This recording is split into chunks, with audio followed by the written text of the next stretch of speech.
डॉक्टरों की बेबसी, गजा के अस्पतालों में शदीद जख्मी बगैर इलाज दम तोड़ने लगे, अस्पताल मुर्दा खाने बनने लगे। बिजली, ईंधन और तिब्बी सामान न होने से इब्तदाई तिब्बी इमदाद से ज़्यादा देना मुमकिन ना रहा।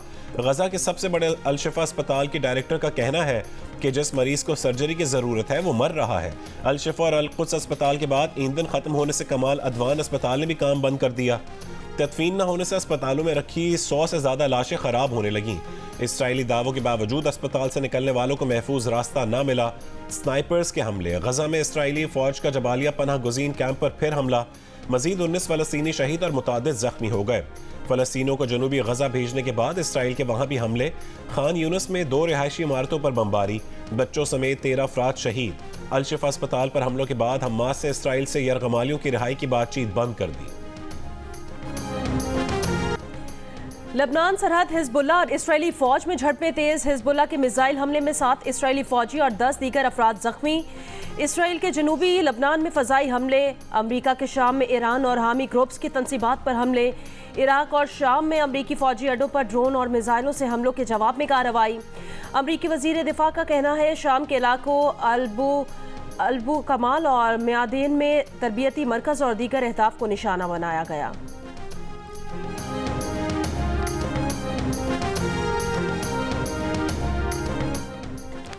IMF मिशन से पॉलिसी सतह के मुज़ाकरात आज से होंगे। वजारत ख़जाना के ज़राए का कहना है कि वजारत ख़जाना, FBR, स्टेट बैंक और वजारत तवानाई के साथ होने वाले पॉलिसी मुज़ाकरात में वजारत ख़जाना को IMF से सख्त मुतालबात का सामना करना पड़ सकता है। IMF मिशन के साथ मुआशी टीम के मुज़ाकरात 15 नवंबर तक मुकम्मल होंगे।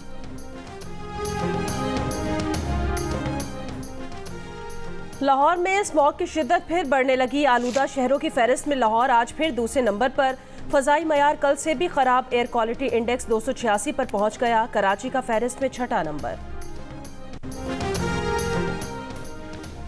निगरान वफाकी काबीना ने जेल ट्रायल के लिए वजारत कानून की समरी मंजूर करते हुए साइफर केस में चेयरमैन PTI और शाह महमूद कुरैशी की जेल ट्रायल की मंजूरी दे दी।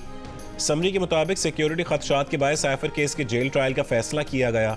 चेयरमैन PTI शाह महमूद के खिलाफ 14 नवंबर को साइफर केस की समाअत अडियाला जेल में होगी। चेयरमैन PTI की ओपन कोर्ट समाअत के लिए इस्लामाबाद हाई कोर्ट में दरखास्त ज़ेर इल्तवा है।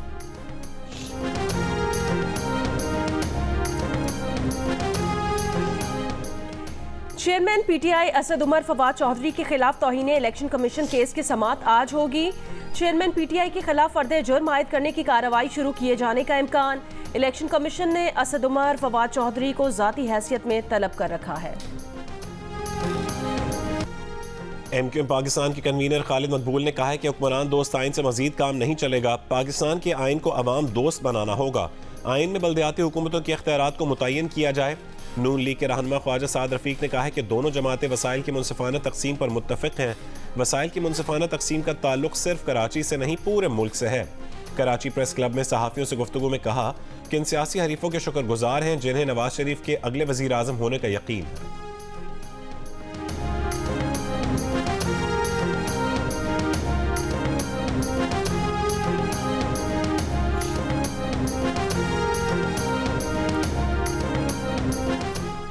नून लीग हमेशा धांधली से इक्तदार में आई, कभी शफाफ इलेक्शन से इक्तदार नहीं मिला। रहनुमा पीपल्स पार्टी शर्जील इनाम मेमन की प्रेस कॉन्फ्रेंस, कहा नहीं चाहते 2024 में कोई और शख्स मुल्क पर थोपा जाए।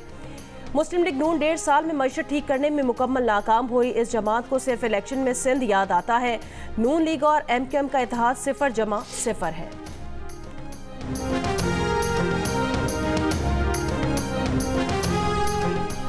हम चाहते हैं कि सिंध दही और सिंध शहरी में कोई खलीज ना रहे। MQM के कन्वीनर खालिद मकबूल का कराची में अवामी राबता मुहिम से खिताब, कहा तारीख गवाह है कि सिंध पीपल्स पार्टी के हाथों तकसीम दर तकसीम होता चला आ रहा है। शायद ये लोग फैसला कर चुके हैं कि सिंध को तकसीम करना है। इन्होंने कोटा सिस्टम और लसानी बिल के जरिए सिंध को तकसीम किया। हम इस जागीरदाराना जमहूरियत को हरगिज़ जमहूरियत तस्लीम नहीं करते।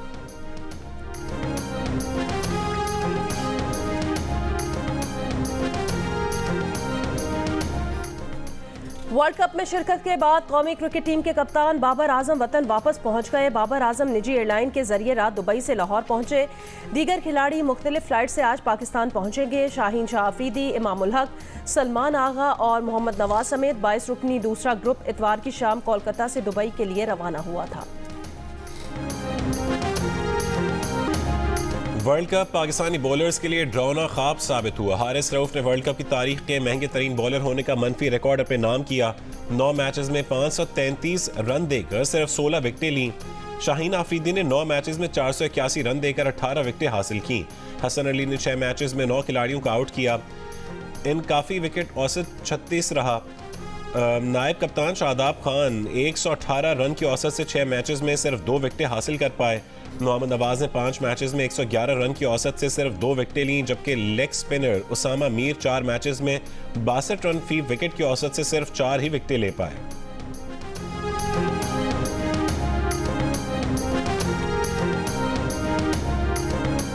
एक तरफ आप कहते हैं सिस्टम को चेंज करें, कप्तान को चेंज ना करें। 92 के कप्तान साहब खान साहब थे, उन्होंने वर्ल्ड कप जिताया, वो किस सिस्टम का हिस्सा थे? इसी सिस्टम का। 99 की टीम वर्ल्ड बीटर थी, फाइनल खेली इंग्लैंड में, वो किस सिस्टम का हिस्सा थे? इसी सिस्टम का। ठीक। 2009 की T20 world cup champion team बनी इंग्लैंड में जाके, वो कप्तान किस सिस्टम का हिस्सा थे? इसी सिस्टम का। 2017 की चैंपियन ट्रॉफी टॉप 8 टीम्स होती हैं, इंग्लैंड में हम जीते, वो कप्तान किस सिस्टम का हिस्सा थे? इसी सिस्टम का हिस्सा थे। तो फिर इससे साबित क्या हुआ? सिस्टम तो ये सिस्टम वही चलता हुआ आ रहा है। कप्तान डज मैटर। पाकिस्तान की वर्ल्ड कप में कारकर्दगी पर साबिक क्रिकेटर मोहम्मद आमिर फट पड़े। प्रोग्राम हारना मना है में कहा, सिस्टम वही चला आ रहा है, कप्तान मायने रखता है, कप्तान को सिस्टम से अलग नहीं किया जा सकता, कप्तान ही माइंडसेट तब्दील करता है। भारत के कप्तान ने टीम बनाई, सिस्टम वही है। अब्दुल रज़ाक ने कहा, रमीज राजा ने अपना नाम सिस्टम रखा हुआ है, वो खुद आना चाहते हैं। इमाद वसीम ने कहा कि अगर ऐसे ही खेलते रहे तो कोई हल नहीं है, हमारा काम सच बताना है।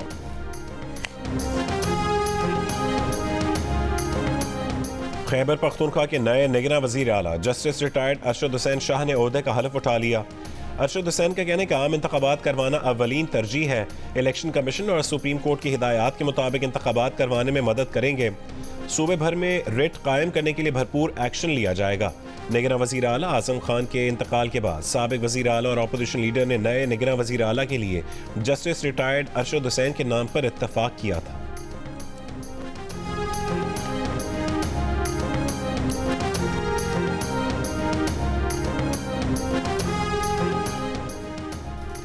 फरागोगी का खुफिया पासपोर्ट मंजर-ए-आम पर आ गया। तहकीकाती इदारों के मुताबिक दिसंबर 2021 में पीटीआई हुकूमत के खिलाफ तहरीक अदम एतमाद की मुमकिना कामयाबी के पेश नज़र साबिक वजीर आजम और उनकी अहलिया बुशरा बीबी ने एक मारूफ प्रॉपर्टी टाइकून के बेटे को अपनी फ्रंट पर्सन फरागोगी के लिए खुफिया इंटरनेशनल पासपोर्ट खरीदने का टास्क सौंपा था। इस प्रॉपर्टी टाइकून ने एक और मारूफ बिजनेसमैन को खुफिया पासपोर्ट बनाने के लिए $1,30,000 अमरीकी डॉलर फराहम किए।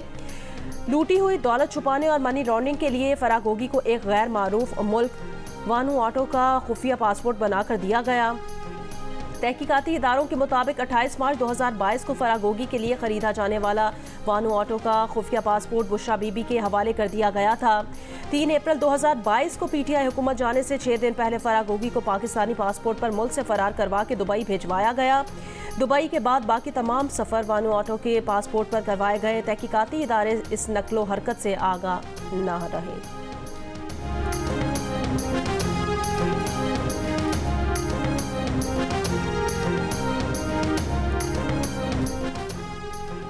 फराह गोगी को कोई 10 रुपए ना दे, पासपोर्ट के लिए लाखों डॉलर कौन देता रहा? मुस्लिम लीग नून के रहनुमा तलाल चौधरी का फराह गोगी के खुफिया पासपोर्ट पर रद्द अमल। कहा, यह चेयरमैन पीटीआई की करप्शन की झलकियां हैं।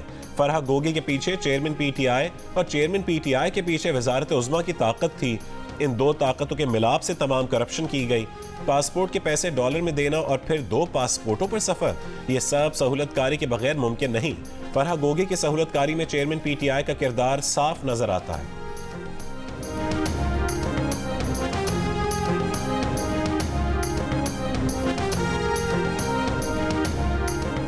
कराची के इलाके कोरंगी कोस्ट गार्ड चौरंगी के करीब शहरी की फायरिंग से 2 डाकू हलाक हो गए। मोटरसाइकिल सवार मुलजिमान चाय के होटल पर बैठे शहरियों से लूट मार कर रहे थे। होटल पर मौजूद शहरी ने डाकू से असलहा छीन कर दोनों पर फायरिंग कर दी। हलाक डाकुओं से असलहा और होटल पर शहरियों से छीने हुए मोबाइल फ़ोन भी बरामद।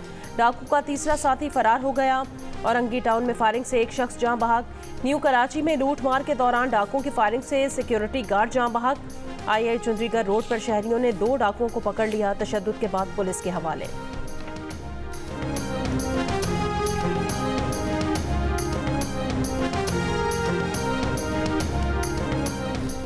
कराची में सोहराब गोट अल आसिफ स्क्वायर में पुलिस का सर्च ऑपरेशन, 100 से ज्यादा मुश्तबा अफराद को हिरासत में ले लिया गया। पुलिस के कहने के कवायफ मुकम्मल न हुए तो जेर हिरासत अफराद को होल्डिंग कैंप मुंतकिल किया जाएगा। ऑपरेशन में खवातीन एहलकारों ने भी हिस्सा लिया।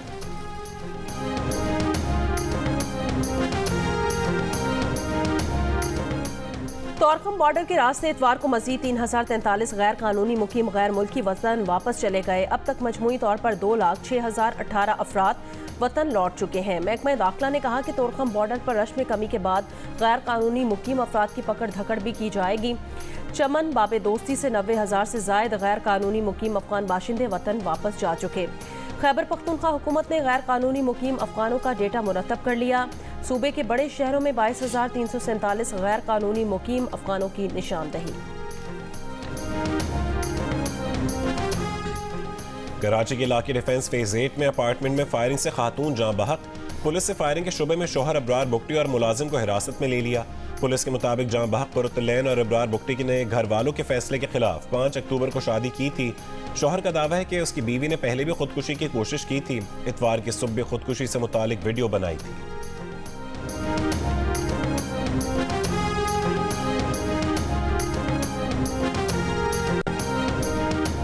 चैट जीपीटी से पूछे तो कराची में फ़ज़ाई आलूदगी बढ़ जाने में ट्रैफिक और फैक्ट्रियों के धुएं के अलावा और भी वजूहात हैं। पहला ये कि मौसम सरमा में ज़मीन से ऊपरी सतह पर गर्म हवा की तह आलूदगी को ज़मीन के करीब कर देती है। हवा का रुकना भी आलूदगी ठहर जाने का बायस बनता है। साहिल के करीब कराची का महल वकूफ़ भी आलूदगी दूर न होने की एक वजह है। फ़लस्तीनियों पर इस्राइली मज़ालिम के खिलाफ दुनिया भर में मुजाहरे जारी। स्वीडन के दारुल हुकूमत स्टॉकहोम में फ़लस्तीनी परचम लहराते मुजाहिरीन के फ़लस्तीन आज़ाद करो के नारे। इस्तांबुल में मुजाहिरीन का एहतजाजी मार्च। गजा में इस्राइली मज़ालिम बंद करने का मुतालबा। बोस्निया में भी अवाम का फ़लस्तीनियों से इज़हार यकजहती। एमनेस्टी इंटरनेशनल की गजा में फौरी जंगबंदी की ऑनलाइन पिटिशन पर दुनिया भर से 10 लाख से ज़्यादा अफराद ने दस्तखत कर दिए।